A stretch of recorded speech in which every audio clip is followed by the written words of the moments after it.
ಮೊದ್ಲು ನಮ್ಮೂರ್ ದೇವಸ್ಥಾನಕ್ಕೆ ಕರ್ಕೊಂಡು ಹೋಗೋಣ ಬಾ. ನಮ್ಮೂರ್ ಜಾತ್ರೆ ನೋಡಿ ಬನ್ನಿ ಬಾ.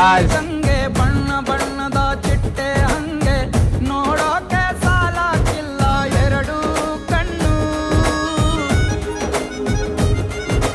ಗಂಡು ಹೈಕಳು ಬೆಪ್ಪಾಗವ್ರೆ, ಬೆರಗು ಕಣ್ಣಲ್ಲಿ ನೋಡ್ತಾವ್ರೆ, ದಾವಣಿಲೆ ಬೀಸುತ್ತಾರೆ ಹೆಣ್ಣೈಕಳು. ರೊಟ್ಟಿ ಊಟ ಉಣ್ಣಂಗಿಲ್ಲ, ಹಬ್ಬದೂಟ ತಳ್ಳಂಗಿಲ್ಲ, ನೆಂಟ ಜಗಳ ಆಡಂಗಿಲ್ಲ ನಮ್ಮ ಊರಲ್ಲಿ.